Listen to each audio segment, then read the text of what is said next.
I am the infantry, queen of battle. For 2 centuries now, I've been the bulwark of our country's defense. I am the infantry. Follow me. With Washington, I knew hardship at Valley Forge and glory at Yorktown. And in the fulfillment of a new nation born, I am the infantry. Follow me. Westward I moved with a covered wagon to extend our way of life far beyond the plains. From Bull Run to Appomattox, my blood ran red. I fought for both the blue and the gray. Divided in conflict, I united in peace. I led the charge up San Juan Hill. And later, I stood like a rock on the Marne, cracked the Hindenburg line and broke the back of the Hun. I am the infantry. Follow me. From Bataan and Corregidor, I fought sternly back. I invaded Africa, dug my heels in at Anzio, entered Rome and crossed the Rhine. From island to island, I hopped the Pacific, chopped my way through swamp and jungle. In Korea, I gathered my strength and marched to the Yalu. Along the 38th parallel, I made my stand. Wherever brave men fight and die for freedom, I am always ready. I am the infantry. Follow me.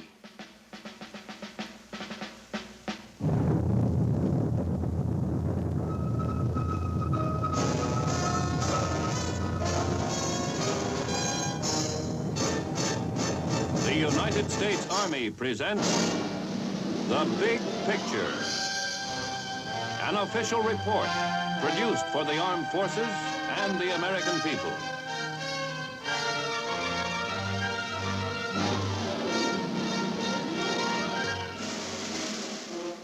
This is Fort Benning, one of the largest and finest military posts of its kind in the world. Fort Benning, located astride the boundary between Alabama and Georgia, is a military reservation that covers an area of approximately 182,000 acres, or some 287 square miles of land.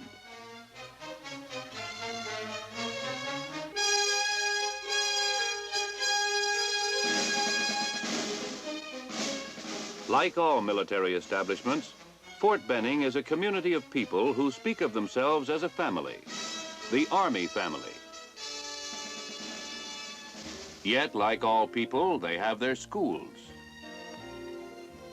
their hospitals, their places of worship, their places of amusement, and their shopping centers.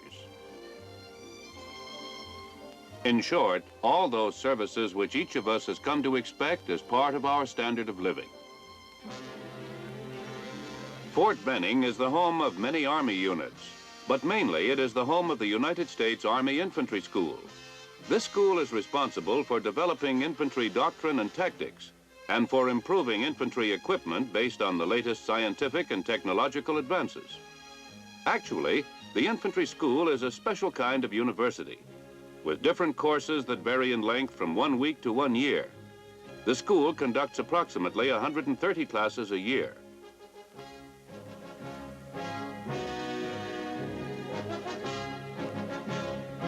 Each year, approximately 13,000 infantry officers, including infantry officer candidates and selected enlisted personnel, are trained here and take back to their units the latest in infantry doctrine.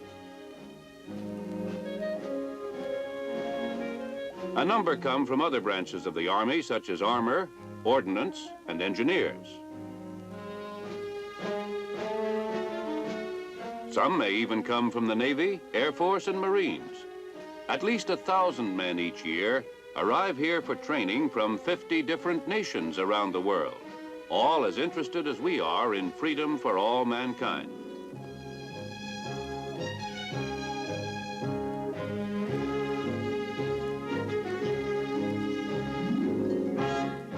In addition, this educational institution operates one of the largest correspondence schools in the world, and thousands of individuals are reached by the school's other important publications.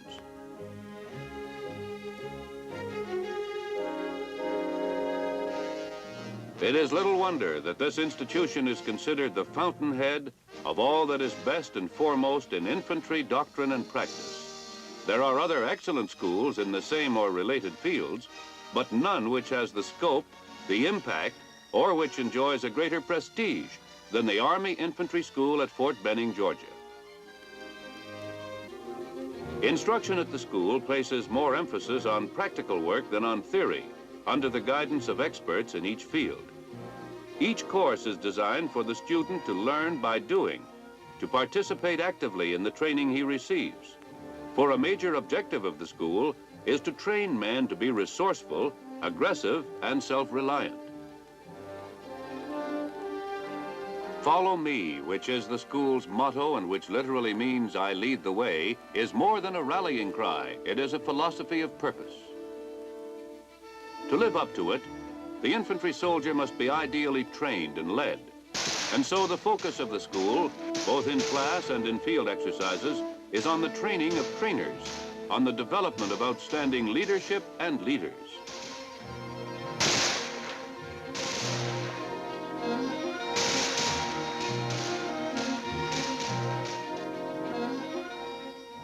Since the Army has always placed the highest value on human life, the schooling these trainers and leaders receive is tempered with the realization that they deal with the most valuable commodity on earth, the life of an individual, the life of the American infantryman.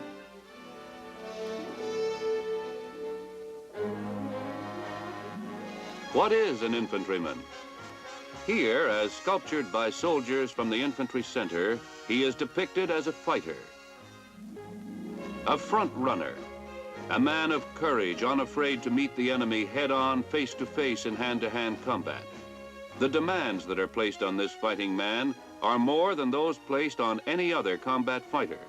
An infantryman is a man with a weapon, with other weapons at his command.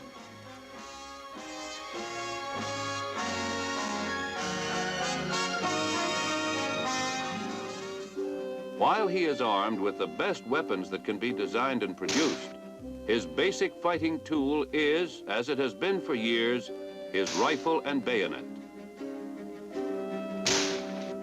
At the school, each soldier taking the rifle marksmanship or train fire course is carefully instructed in the effective use of this weapon. Under expert instruction and utilizing the most advanced methods, he is taught how to hold and fire it correctly. Whether he is firing at fixed targets at known distances, or at automatically appearing and disappearing targets at constantly changing positions and distances. He is made expert in detecting targets that the enemy seeks to camouflage.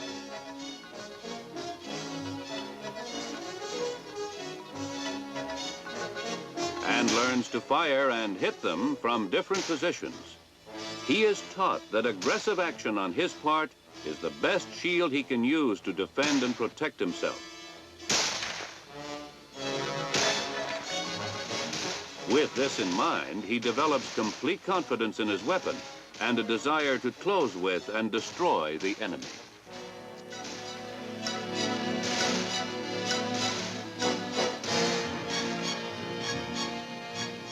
In the thinking and philosophy of the infantry school, the infantry soldier is more than a specialist in one weapon.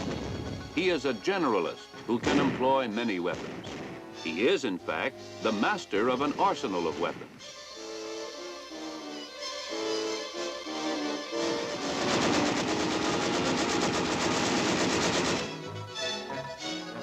The simplest weapon he employs is the hand grenade.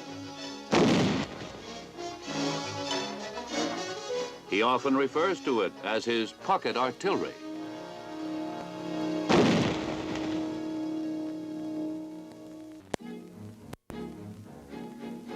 The infantryman must often use different weapons to surmount different obstacles that could prevent him from accomplishing his mission. For this reason, some are trained in the use of such weapons as the grenade launcher.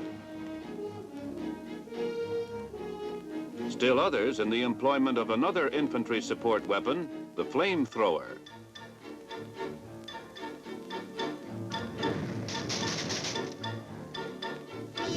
The psychological effect of this weapon is often enough to cause an enemy to surrender.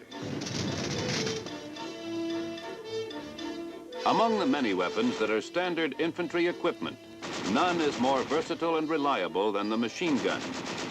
Each year, hundreds of students are trained by the school in the effective use of this weapon. Each year, these same students return to their units to pass on to others the instruction and high standards they have received, not only in this course, but in all other courses.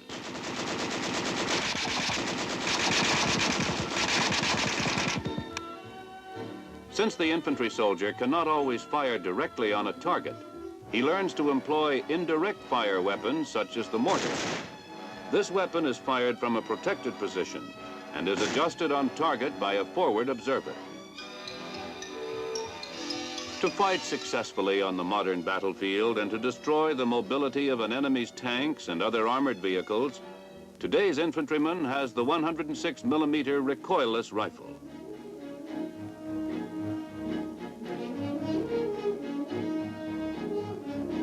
The excellent training students receive in this weapon and the capabilities of the weapon itself produce a highly destructive anti-armor team.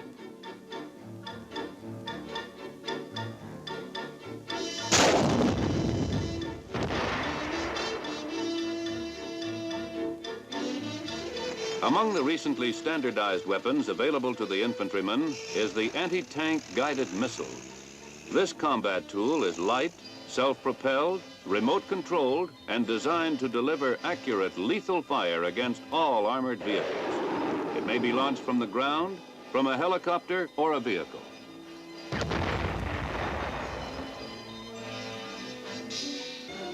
What is an infantryman? He is a man of valor, a man of weapons, a jack of all trades. To further this jack of all trades capability, the infantry school at Fort Benning offers a ranger course to all who meet the rigid physical requirements.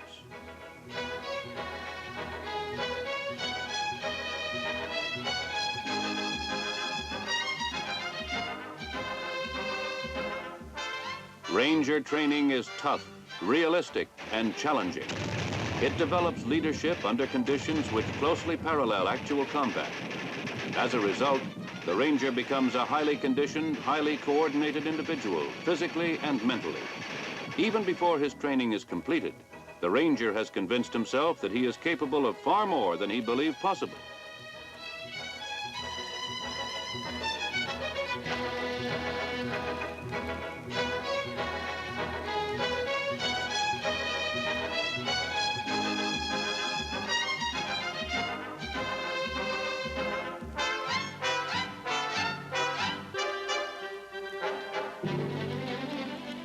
By the time he has completed the course, the Ranger is an outstanding infantryman with exceptional endurance.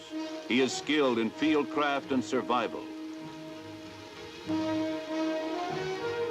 in mountaineering techniques,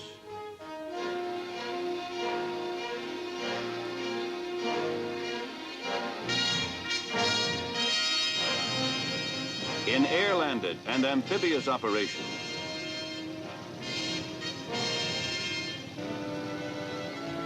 and he has great tactical proficiency in patrolling and surprise raids.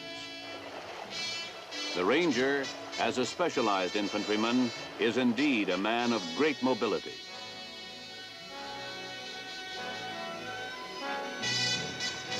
But so is any infantryman, for he is fundamentally a generalist with the capability of both dismounted and mounted tactics. When greater speed of movement is required, the infantry soldier is able to utilize a large variety of vehicles to transport himself, his supplies, and his ammunition. Officers attending the infantry school ground mobility courses become thoroughly familiar with the vehicles issued their units and the capabilities and limitations of each.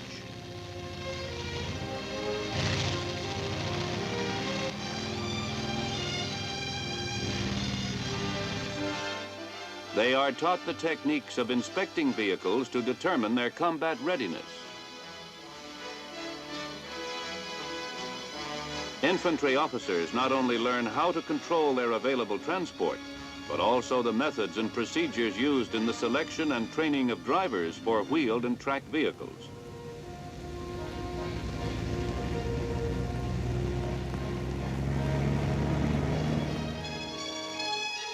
They become fully acquainted with the tools, equipment, and personnel required to keep their vehicles operating.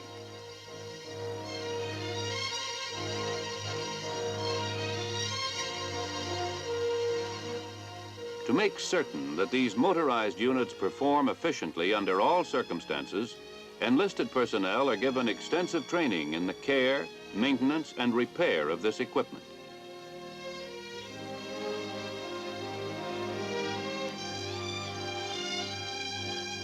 These men learn the theory and function of each section of every vehicle the infantry uses. They learn in a practical way by doing, by troubleshooting all types of system failures that the instructor can introduce into the practice equipment. Later, the students apply the knowledge and skills they have acquired to the actual repair of vehicles brought to the school's preventive maintenance shop.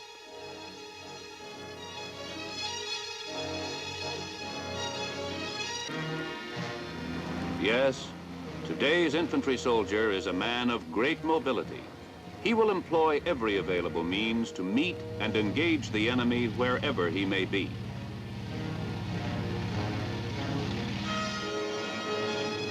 To extend this mobility factor, many infantrymen take to the air as paratroopers. Fort Benning is the birthplace of the airborne. The infantry school has long offered a course to volunteers who are physically qualified. These men are taught the skills of the airborne soldier from the ground up. As the trainee progresses from the low platforms to jumps from a 34-foot tower, his self-confidence increases. At the same time, his reactions, thinking, and timing become sharp and incisive. Soon he is ready to jump from towers 250 feet high, an important phase in his airborne training prior to making his first jump from a plane.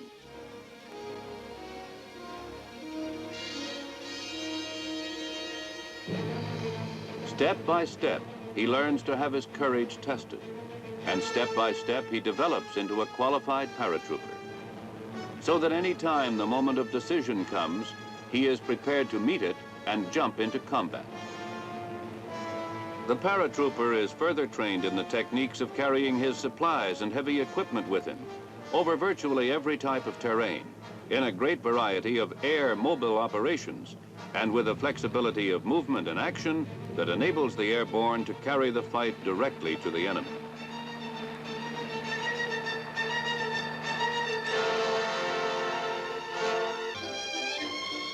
The infantry soldier's ability to maneuver is dependent on his ability to communicate. In the military, communications is called the voice of command. Just as we at home cannot function without the exchange of knowledge and information, a soldier's survival will frequently depend upon his ability to inform and be informed. Because communication is such an important aspect of a soldier's capability, the school trains men in the installation, operation, maintenance, and repair of communication equipment.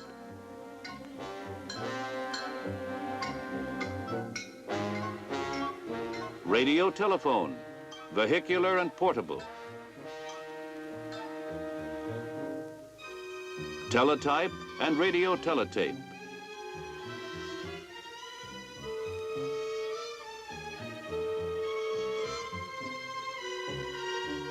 Telephone and telephone switchboards.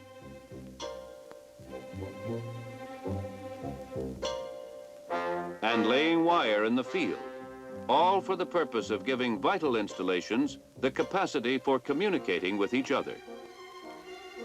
The infantryman, as we are seeing, is a generalist. Above all, He is not another piece of military hardware, but an intelligent human being with the right to expect good leadership.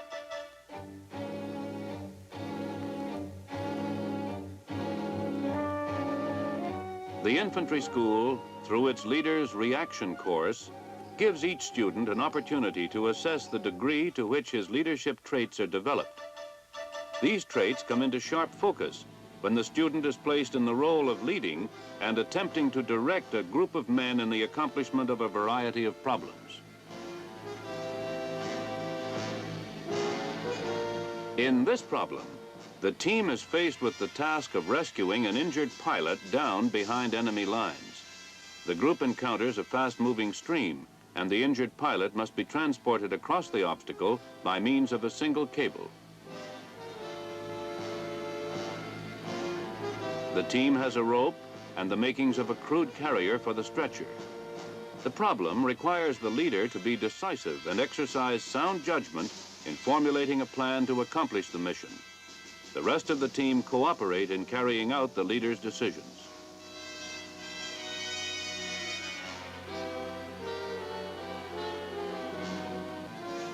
Each man is carefully evaluated by an instructor in relation to his contribution to the solution of the problem.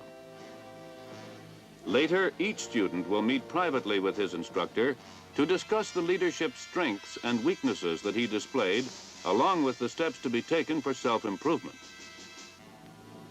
These men observe the performance of the team and contribute to the critique at the end of the problem.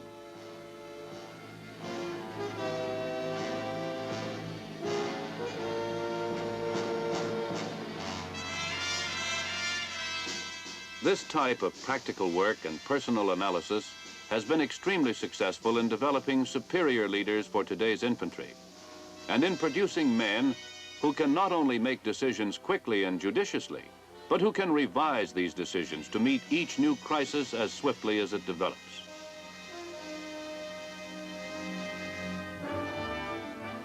The school, as we have seen, holds many formal classes in many different courses, but it believes that the mere accumulation of knowledge, skills, and techniques is not enough. The best prepared soldier is the one who can put his knowledge, skills, and techniques to effective use. Toward this end, the school provides the students with many opportunities to participate actively in various tactical exercises, in which all that has been learned may actually be applied. Some activities take place during the day.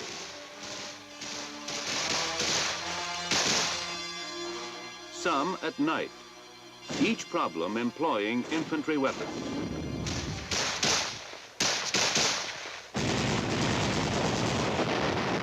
Each demanding that tactical theories taught in the classroom be put to practical use in the field.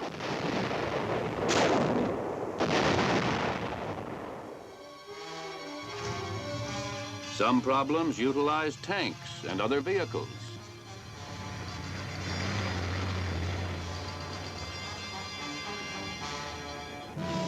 Some involve aircraft of all types. Every exercise is made as realistic as possible, approaching actual battle conditions. And each is planned to have every student learn the significant role he plays as a member of a skilled and powerful team.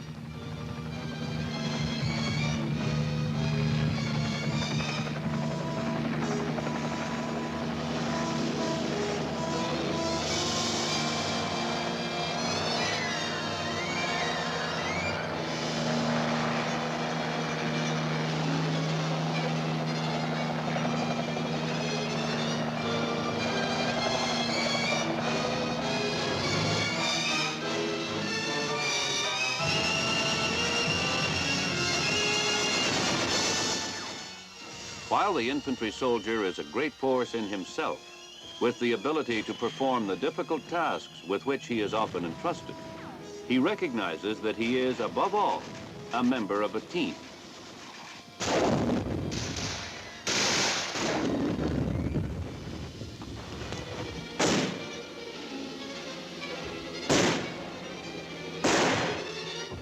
Though he takes great pride in his unit and himself, he is aware that success in combat depends not only on the cooperation of everyone within his branch of service, but of every branch of the other combat services.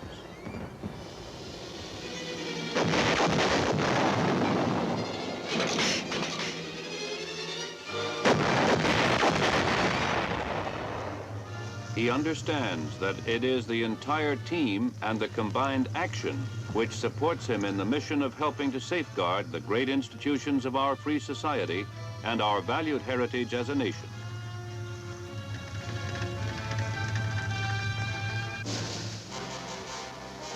The infantry soldier is, as he was in Korea and before that, a symbol of our military strength. More than a symbol, he is an extension of our determination to preserve our way of life. In times of sudden crisis, such as the Lebanon emergency, he moves swiftly to help smother the flames of possible world conflict.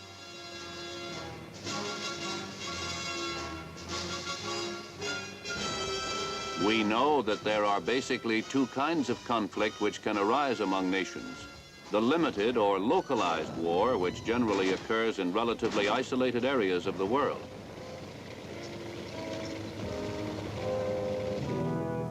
And the full-scale war, where the world becomes the battlefield, with the potential destruction of large populations.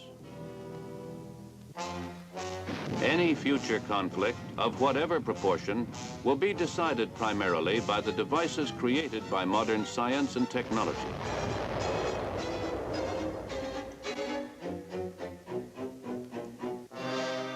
But history has shown that the physical destruction of an enemy will not always ensure full victory.